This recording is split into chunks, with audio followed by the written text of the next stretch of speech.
હાલો મિત્રો, તમને ગોપાલભાઈનું હે ને વિડીયો મૂકો એટલે ખબર પડે.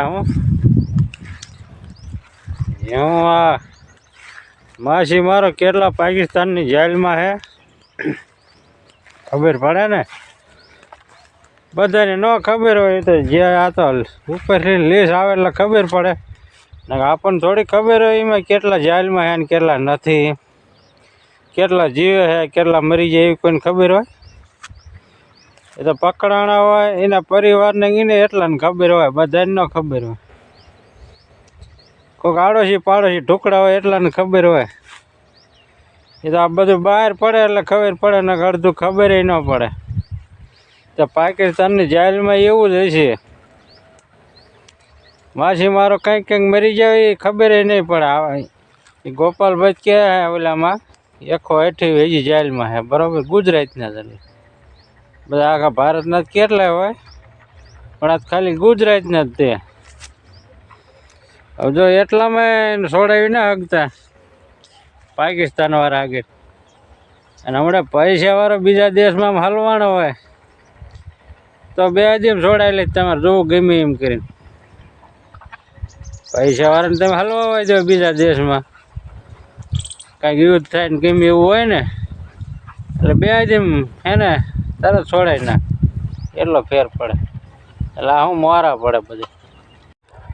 એટલે હે ને મોરા માણસને કોઈ ન સામું જોવે, વાંધો એ પડે. હું એટલો ફેર પડશે. હમણાં હલવા હોય તો એકાદ પૈસા વાળાને મોદીજીને બધા તૈયાર થઈ જાય. સરકારે કેટલા ભૂકા બોલાવે એટલા જ મળશે તરત ટીવીમાં ને બીવીમાં આવો બધે. આમ આ હલવાણા બધું આવશે. આમ હાલો જર છોડાવો તો અહીંયા મોટું યુદ્ધ થઈ ગયું ને આમ થઈ ગયું. આ માસી મારો શું મારમાં રોટલા કમાતા હોય એટલે શું અહીંયા ભેગું થાય, વાંધો એ પડે. હું તેમ પેલા ગોપાલભાઈનો હે ને વિડીયો હું તમને દેખાડું એટલે તેમ જોવો એટલે ખબર પડે. પાકિસ્તાનની જેલમાં એકદમ મૃત્યુ પામે, યાતનાઓ સહન કરીને, પીડા સહન કરીને પાકિસ્તાનમાં મૃત્યુ પામે, શરમનો વિષય નથી. માણસ દુનિયામાં ગમે ત્યાં ફરે જીવે, પણ એમ કહેવાય છે કે મોત તો માદરે વતનનું રૂડું લાગે. માણસ પોતાના વતનની, કેમ કે અંતે માણસ મરે છે ત્યારે માટીમાં મળી જાય છે. માટી એટલે ધરતી, ભૂમિ, આપણી માં. આ 3 માછીમાર ભાઈઓ જે ગુજરાતના છે એને તો વતનની માટી નસીબ ન થઈ કહેવાય મોત માટે. પાકિસ્તાનની જેલમાં એને પાકિસ્તાનની સરકારે કેટલી યાતના આપી હશે, કેટલી તકલીફો. અને જે 128 માછીમાર ભાઈઓ હાલમાં પાકિસ્તાનની જેલમાં છે એનું શું? પાકિસ્તાનના નામે ભાજપની આખી ટોળકી બહુ નારાબાજીને સૂત્રોચ્ચાર કરે છે. ક્રિકેટની વાત આવે ત્યારે તમને રમવા નહીં દઈએ ને આમ નહીં તેમ નહીં. ક્રિકેટમાં જ તે તમારો દેશપ્રેમ જાગી જાય છે. પાકિસ્તાનની ક્રિકેટ હોય ત્યારે દેશપ્રેમના દીકરા થાય છે. અને આ 128 માછીમાર ભાઈઓને છોડાવવામાં આવ્યા તો ભારતની ભાજપની સરકાર કેમ કામ નથી કરી શકતી? અને કેટલો શરમનો વિષય છે કે ગુજરાતના માછીમાર ભાઈઓ છે, વડાપ્રધાન ગુજરાતના, કેન્દ્રીય મંત્રી ગુજરાતના, કેન્દ્રના અન્ય 2-3 મંત્રી છે એ ગુજરાતના રાજ્યસભાના સભ્યો છે. એટલો બધો શરમનો દુઃખનો વિષય છે કે. અને બીજું કે પાકિસ્તાન એટલે એક ભંગારીયો દેશ, ભંગાર જેવી જેની વેલ્યુ છે એવો દેશ. એની સામે ભારતના માછીમારો જેલમાં હોય, ભારતની સરકાર કંઈ ન કરી શકે. મેં પૂછ્યું કે માછીમાર ભાઈઓને છોડાવવા માટે ગુજરાત સરકાર દ્વારા શું પ્રયત્નો કરવામાં આવ્યા છે? તો જવાબ આપ્યો કે રાજ્ય સરકાર દ્વારા કેન્દ્ર સરકાર શ્રીને માછીમારોને વહેલી તકે મુક્ત કરાવવા બાબતે સમયાંતરે પત્રો પાઠવ્યા છે. હું તો કાગળિયા લખી થાકી, કાનુડા તારા મનમાં નથી. પત્રો લખવાના હોય કે ટેન્કુ મોકલવાની હોય? જ્યારે તમે વિપક્ષમાં હતા ત્યારે પાકિસ્તાનની સામે બહુ બોલ બચ્ચન કરતા હતા અને હવે કાગળિયા લખવા માંડ્યા, સમયાંતરે પત્રો પાઠવ્યા. એટલે દર 2 મહિને, દર 4 મહિને, દર 1.5 વર્ષે પત્રો લખો છો કે એ ભાઈ સાહેબ બાપા છોડી દેજો, એ ભાઈ સાહેબ બાપા છોડી દેજો, પ્લીઝ છોડી દેજો, કાકા બાપા મામા ફઈ છોડી દેજો, એવા પત્રો લખો છો. શરમ આવવી જોઈએ આવી વાતો કરતા ગુજરાતની ભાજપની સરકારને.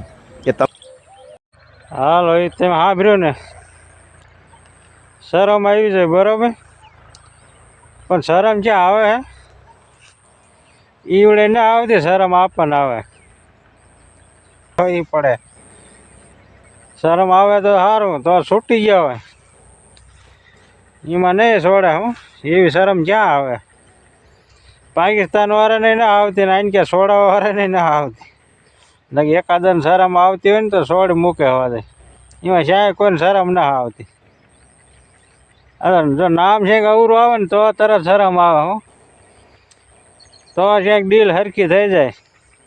ખેડૂને કેમ ઉપાડો એમ તો ડીલ થઈ હોત જાય ને, થઈ જાય કે નહીં? એટલે હું માછી મારો ને કોઈ છોડાવવામાં સામું નહીં જોવા, મોરા પડે.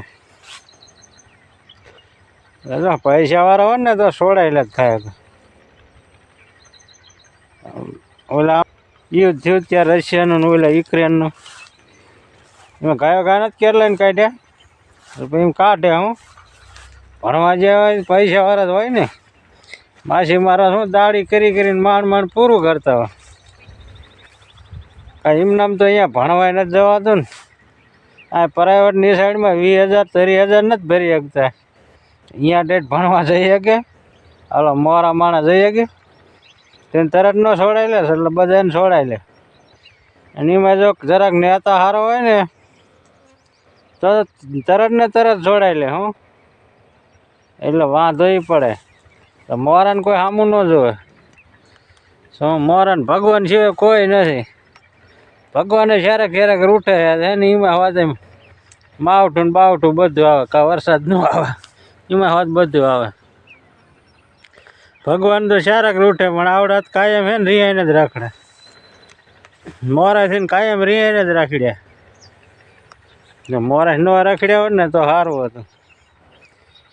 હવે મોરા ન કોઈક મોરા સામું જોઈએ સરકાર આવે તો થાય, ને આવતા છે નહીં. જે આવે આમ જ કરે. અને ગુજરાતમાં 30 વર્ષ મારા જેવા કેટલાય હે ને આવડા નાની મોટા આવડા મારા જેવડા થઈ ગયા. તે દુનિયા એક ને એક સરકાર, એમાં શું તેમ ફેર પડે? કે બીજાને ખબર એ શું પડે કે આમાં શું પહેલાં સરકાર કરતી, એ ન ખબર પડે કે પડે? ગુજરાતમાં એ ન ખબર પડે કે પહેલાંની સરકાર શું કરતી. હવે 30 વર્ષ તો એ ના એ છે, એમાં કેમ ખબર પડે? બદલે જ કંઈ ખબર પડે? એ બદલતા છે નહીં, શું ખબર પડે? મેચ હાથથી તો આમ સિક્યોરિટી ને બિક્યોરિટી કેટલું ફેરવી નાખ. ઘડીમાં શ્રીલંકામાં રમવા વી ગયા કે નહીં? મેચ હાથથી ને બધા વ્યા છે. એમાં પૈસા આવે, આને છોડાવવામાં કોણ પૈસા આવે? કાંઈ ન આવે. એટલે કોઈ સામું ન જોવે. શું એટલે આમાં એવું જ હાલવાનું. તો હારું ને મિત્રો, એટલે હાલો સારું. હા ધ્યાન રાખો. આપણે માછી મારવાની વાત ગઈ ઇન્ડિયા બેગ ઓછા જાવ ને તો ધ્યાન રાખો. કયો કા ભાગવાનો ખટકો રાખો. દાડી હાથથી બધાને ખબર પડે ગમે જવું પડે, પણ આપણે ધ્યાન રાખીને કામ કરવાનું. ને ખબર જ છે કોઈ સામું નથી જોતું ને. સારું હાલો ધ્યાન રાખીને કામ કરજો. ને કોઈ સામું જોશે નહીં એનો અહીંયા પરિવાર હેરાન થાય છે ને એ અલગ બધું.